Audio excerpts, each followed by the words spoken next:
Hey, look who we just ran into. Andre, episode 20, the man himself. How you doing, man? Good, doing great, man. What a show this is. Right? It's incredible. It's wild, right? It's wild, yeah. So Andre was episode 20. Got to jump in and watch the entire thing. What this guy's doing for the hobby is absolutely incredible.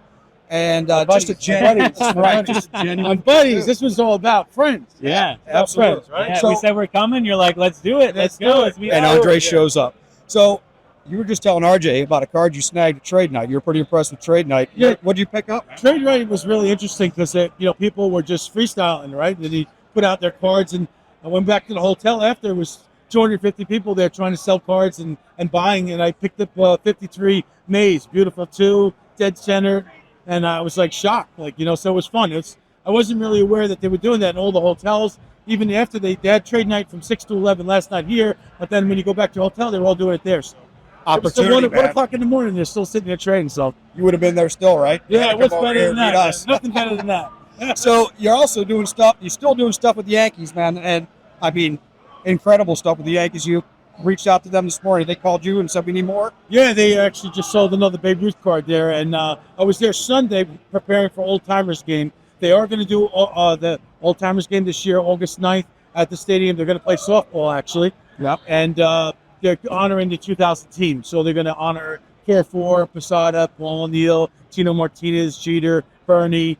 And I had great inventory, so I put together about 200-300 cards for them. Yeah. And then the 70s guys, Rivers and Roy White and Nettles and Guidry will be there. And Clemens is coming back for the first time.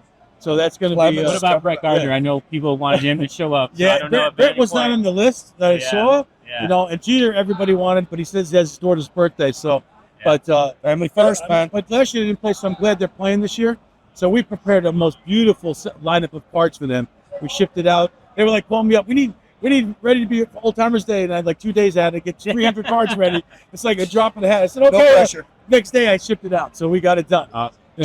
So how are things going with the website? You guys launched the vintagesportscardsclub.com, as we can see on the shirt. on the there. shirt there. How's it going? Everything going well? Yeah, it's going great. It's kind of like the hub and a link to everything else. So we've been promoting that, and people can go to Whatnot there, to our Whatnot show, or they go to eBay. So it's worked out really nice. Yeah. A lot of work. So what are you looking to score while you're here at the National? They got a massive vintage section. I'm sure you haven't hit yet, but what are you looking to get? I tell you, I was so impressed with Heritage. The stuff that Heritage has out is incredible. I mean, besides they have a great Mickey Mantle collection. I actually met a guy yesterday who wrote the book, this big book on Mickey Mantle. They gave me one, signed it and everything. But what's really neat is actually Heritage has all the non-sport costumes. They have I Dream of Jeannie's costume, Batman and Robin's costume. They have Dorothy slippers. They have like everything you can imagine. And it's just incredible to see that. That's stuff you never see, So now you brought your case of stuff. Are you going to go around and be like, look what I got? Look what I got in here. Be like, No. compare and be like, oh man, I didn't know that was No, I around. was really more excited about seeing you guys and coming to getting the word out and meeting with the medias. And I had an interview with Beckett yesterday and some other people, so it was more fun. I'll do some buying today. It's incredible what they have out here. It's just, unbelievable. I think they have everything that anybody could possibly want. Yeah. I mean, there's everything here. We were walking through vintage yesterday, and we realized, okay, we got to keep going because there's so much here. Yeah, I was shocked. A lot of 1800s cards, too, that I haven't seen a lot. But, remember we talked about those young kids, the next generation? yes. Remember we talked They're about all that? over the place. Well, last night we were having a ball because they kept coming up, sir, are you buying? And, in the hotel with their cases. And I hit them with all the questions. They were I said, what's your goal for tomorrow? And they were like, well, I'm looking to buy this. I'm looking to buy this. I'm looking to trade this. And they had their goals. And I said, what time did you get up? We're up at 6 a.m. getting ready for this. I'm like, wow. And then one kid yesterday, he made $600 yesterday. He was 11 years old, buying and selling yesterday at the show. So We met a kid it's amazing.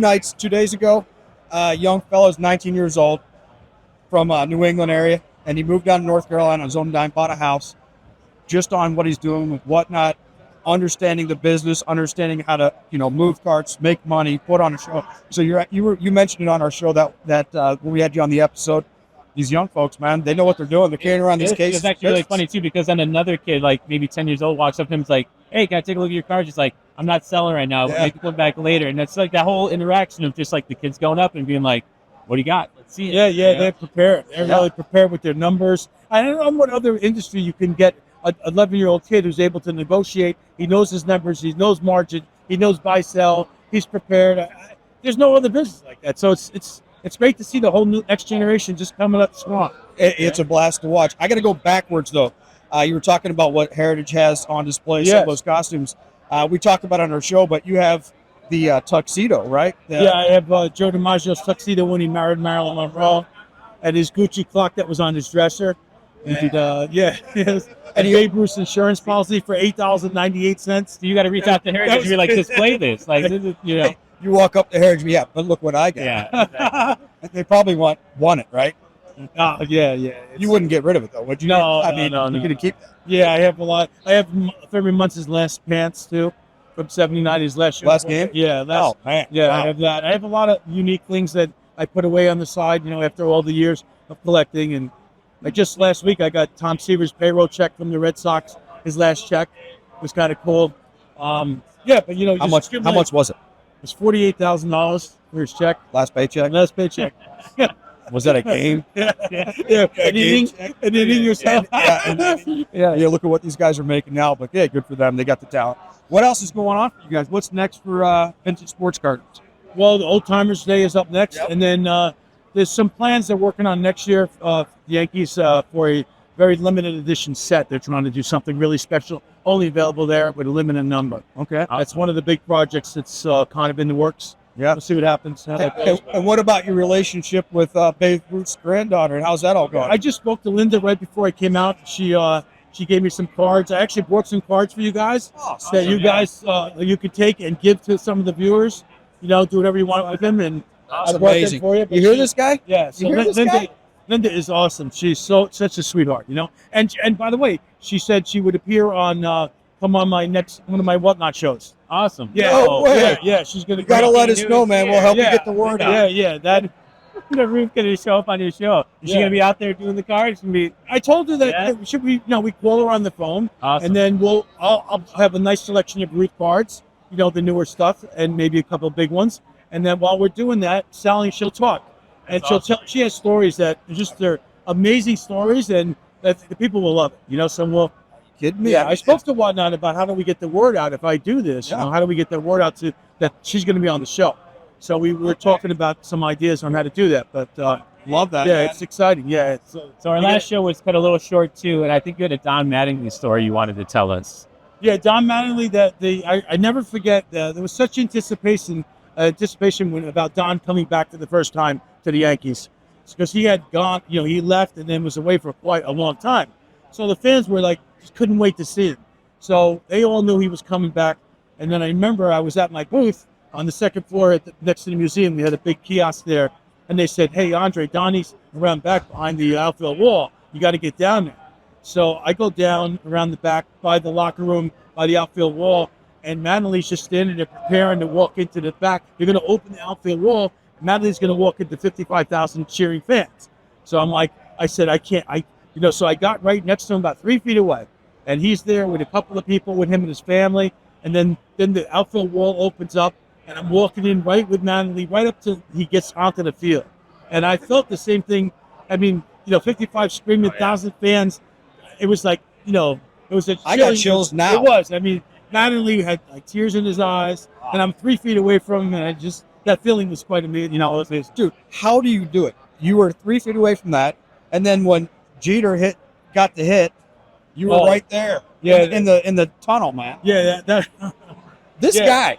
No, when Jeter, I never forget. My friend said, "Should we bet the house that bring in all the 3K, which he was going for 3,000 hits? Should we bring in all the 3K programs? Should we load the stadium up with everything Jeter? Because if he doesn't get a hit that day, he goes away for 2 weeks, and the merchandise would be not sell like it was." Yeah. So I said, "You got to go for Jeter. You got to bet on Jeter."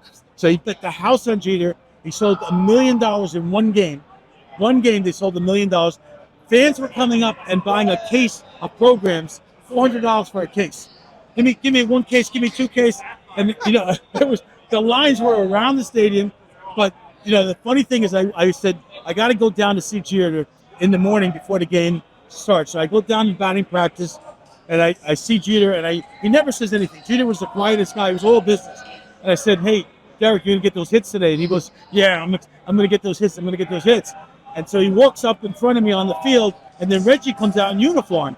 And you don't see Reggie in uniform so often. So Reggie comes out. I said, oh, boy, Reggie's here. And he's just talking to Jeter in his ear. He's like psyching him up for the game. And then Reggie says, you're going to break the record. You're going to hit a home run today to do it. And I was right there with the two of them this close. And I took the picture of Reggie in his ear. I had the picture. And then Jeter goes out and goes 5 for 5 and breaks the record on a home run. And then Reggie called it before the game.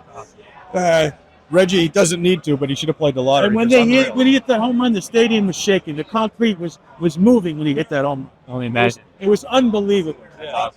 Did you watch it? I watched the home run. I was right behind it, and the stadium was shaking. I swear to God, the concrete was shaking.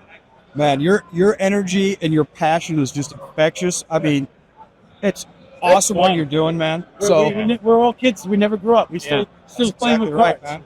So before we head out, then show me the rings you got on today. Oh, I got the 2009 World Series ring. That was the last one. We need another one. We need another one. This one was a custom Mickey Mantle 1956 ring. So there it is, man. There it is. Andre, you are a legend, dude. We love you. We love the relationship we built with you guys. If you got to check out what he's doing, get him on Whatnot. Head out to Vintage Sports Club. You guys are bringing the energy. You guys are bringing. Dude, are you kidding me? Look at you. VintageSportsCardClub.com. Get out there, check him out. He's doing it right. Incredible guy. Thanks, brother. Appreciate you, guys. Thanks so much. My buddies right here. Thank you. Thanks for listening to Behind the Breaks. We appreciate you being here with us and helping us grow this community. You can find us on Spotify, Apple Podcasts, Amazon Music, iHeartRadio, and YouTube. Make sure to like, follow, or subscribe, and we'll see you for the next one.